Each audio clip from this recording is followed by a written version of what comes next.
The Caretaker of Tree Palace by C. Don McCallum. Chapter 8, Rain.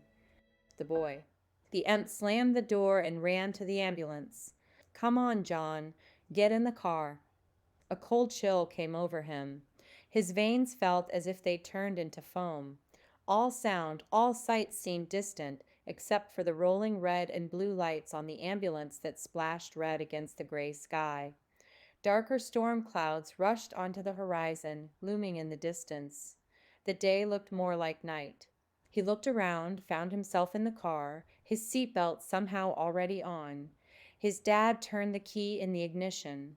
The high-pitched siren sounded muffled. His heart pounded and his shallow breath tightened his chest. "Don't worry, John," his dad said, eyes focused on the ambulance ahead.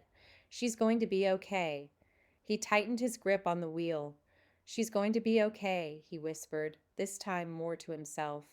Doodles watched the neighborhood pass into the part of town that had only a few trees, new trees. Brown and gray buildings held up the sky instead of limbs and leaves. Tucked away in corners on huge signs, he saw nests peeking out here and there. He wondered about the birds. Did they know they weren't in trees? Had they forgotten about life in the woods? How sweet it smelled there. He inhaled deeply with his eyes closed and could almost smell it now. Along the road, birds peppered the high wires. There were sparrows and grackles and doves as well. He loved the methodical way they all would move down to make room for a newcomer's landing, as if they were playing a game. The birds watched over it all, the cars, the buildings, the people, and probably not even knowing any difference between this life and the one just down the road. Did they eat juniper berries here? Were they afraid of foxes? House cats, maybe?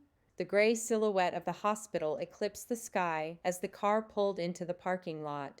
Doodles wished they weren't there yet. He got out of the car without taking his eyes off his grandmother.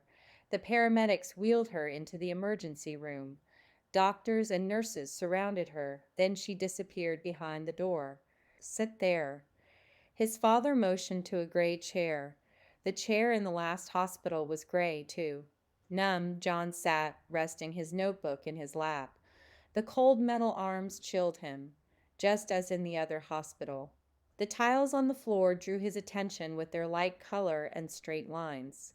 Without thinking, without taking his eyes off the floor, he took out his pencil with one hand and flipped open his notebook. Lines formed on the page. Straight, hospital lines like the ones in his last notebook. The tiles there had green specks. These have blue. His father's voice sounded from another room. The tiles in the other hospital were bigger. He put his shoe in the center of one tile. Last time it didn't fit at all inside the squares. This time it did, but the lines were snug around his foot. Someone called his father's name. He heard low speaking. There was a cry, like last time. Then he stopped listening. Tears wanted to come. They flooded up from his heart. They pushed hard at the back of his eyes. But he tightened every muscle in his face, fighting back. He breathed in the hospital smell. He hated that smell. It smelled like the last one, like cleaning products and fevered flesh.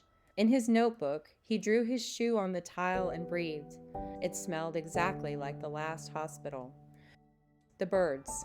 The lights of the town twinkled on the horizon. Some birds sang already, but not the mourning doves. Our boy has not come. Gentle knew it wasn't their time to sing yet, but the question had weighed on her heart all night. She focused on the scent of the wind, the clean scent of rain, and all that it stirred up, flooded the air.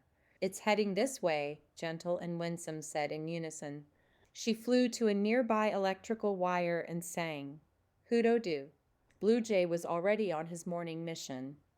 "The new fields fast draw near," he warned. "The trees are falling faster day by day. Smell the air, best to prepare. Storms of many kinds hasten." Gentle stopped her ears to his tale of doom. She would not listen. She shouted to her mate in her loudest voice over the calls of the song's doom. "The fast approaching storm is our biggest concern now." Her soft voice did not quiet the blue wailer, but the look in the birds' I told her that he understood. Blue Jay lifted his chest and wings and flew to another tree, and Gentle scooted closer to her favorite mourning dove. She sang with him to the sunlight and the new day, no matter what it brought. Thank you for listening to The Caretaker of Tree Palace by C. Don McCallum. If you're enjoying this story, please consider sharing it with someone you know. And please like the video and subscribe to this channel to help others discover these stories.